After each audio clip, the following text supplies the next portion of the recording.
This is Real News Media TV, coverage you can trust. Please like, share, subscribe, and hit the notification bell. Select all for daily news updates. Benin man detained in Ghana.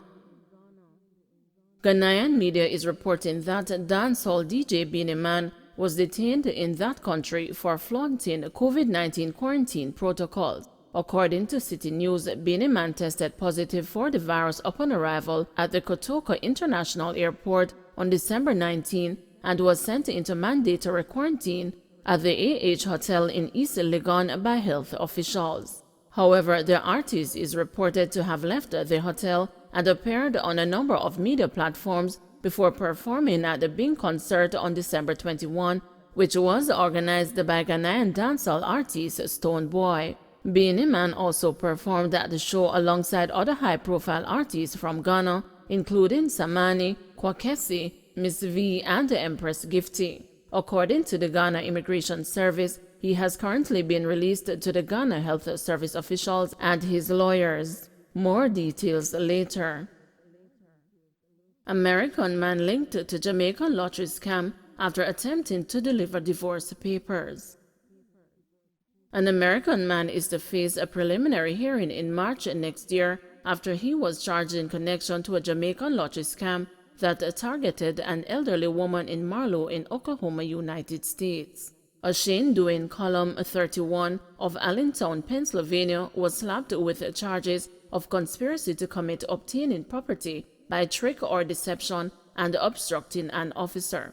The first offense is punishable by imprisonment for up to 10 years or a fine of US $5,000 or both.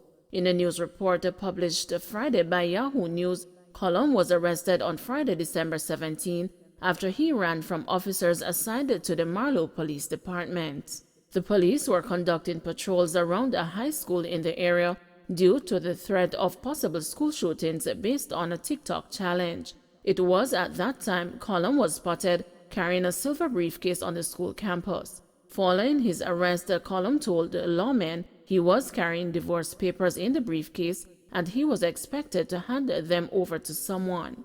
A woman indicating that she was Colum's wife appeared at the police station and disclosed that she had dropped off her husband in the school area while she went to get coffee. Further, she revealed that her husband was a veteran.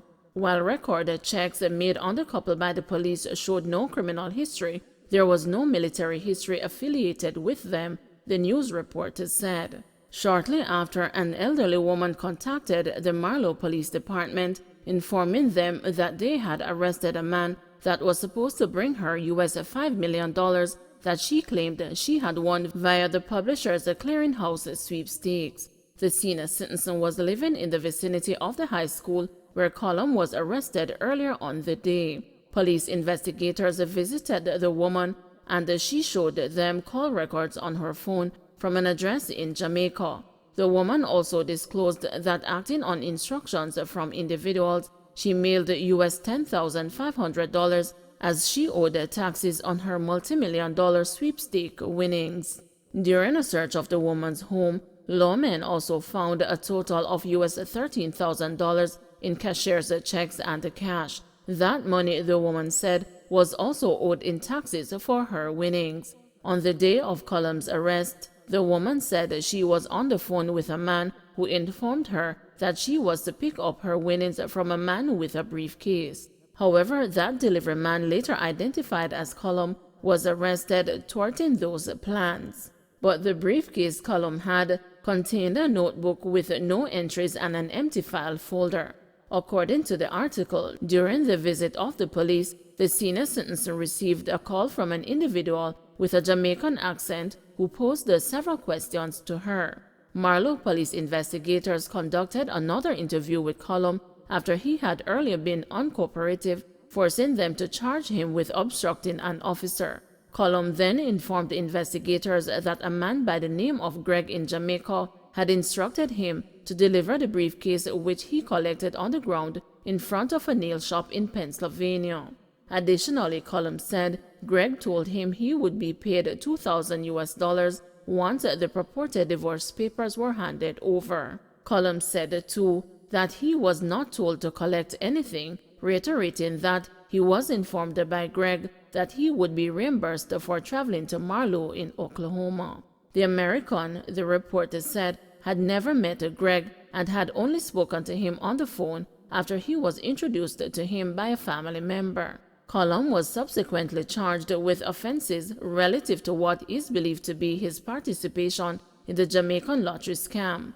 His bail was set at US $70,000, and his first preliminary hearing conference is to be held on March 2, 2022. Health workers honored by Mobe business community. In the trenches fighting the coronavirus pandemic over the last 2 years, 58 healthcare workers recognized as heroes on the COVID-19 ward at the Cornwall Regional Hospital were honored by the Montego Bay business community last Wednesday. Initiated by Rainforest Caribbean's Sheila Jardine, who 20 years ago saw the need for a dialysis unit at the hospital and organized a fundraiser propelling its birth.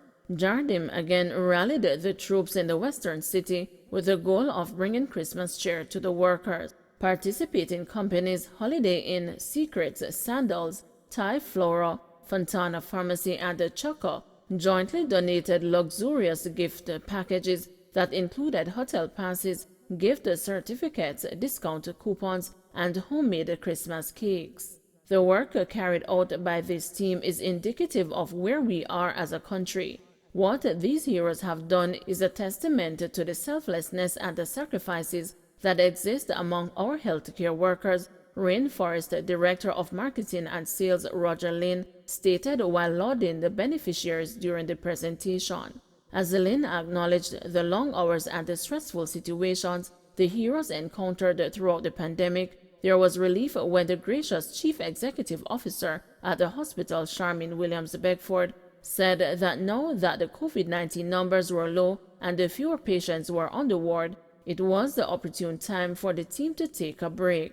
With expectations of a fourth wave, Williams-Beckford wants her people to be well rested. Her comments were bolstered by Acting Senior Medical Officer Dr. Carleen Grant-Davis, who spoke glowingly of the role corporate Jamaica has always played in relation to Cornwall Regional Hospital. She said it was efforts like the one organized by Jardine that would always act as a booster for staff morale.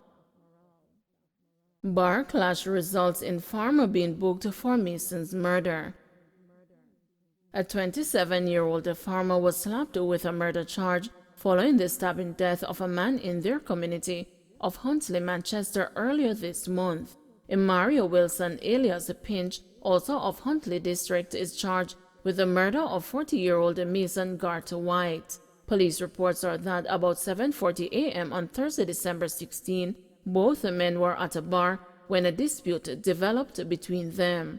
The altercation turned violent and Wilson allegedly used a knife to stab White in his abdomen.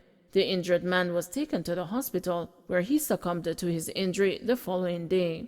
A probe was later launched, resulting in Wilson being subsequently arrested and the seizure of the knife that featured in the stabbing. Wilson was charged following the collation of several witness statements, along with a caution statement he gave to investigators, the police said. His court date is being finalized by the police.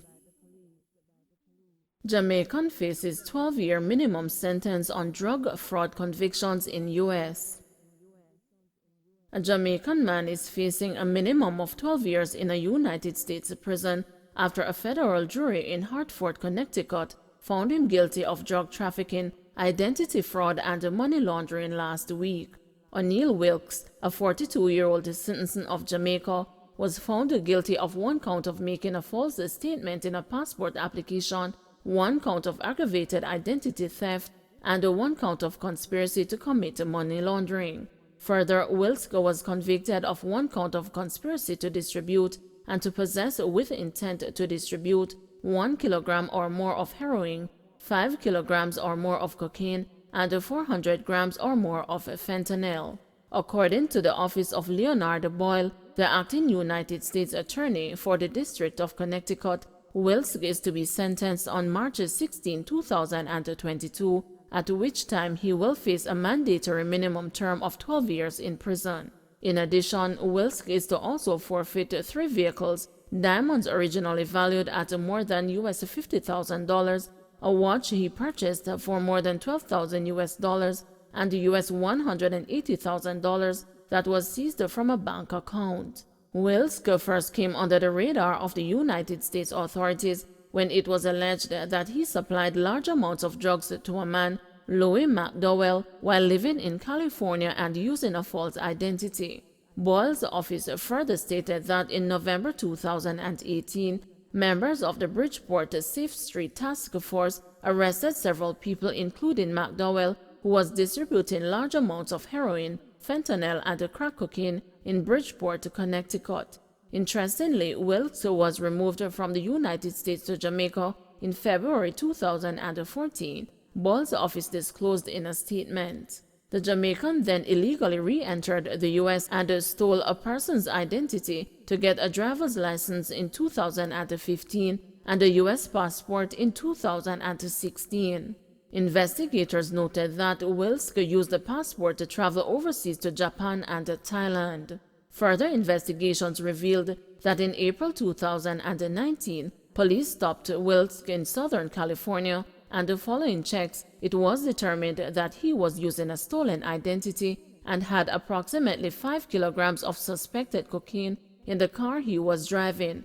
After his arrest in 2019 for drug possession, law enforcement searched 2 residences and a car connected to Wilkes and found approximately 4 kilograms of fentanyl, false IDs, items used to process and package narcotics, and more than $160,000 in cash.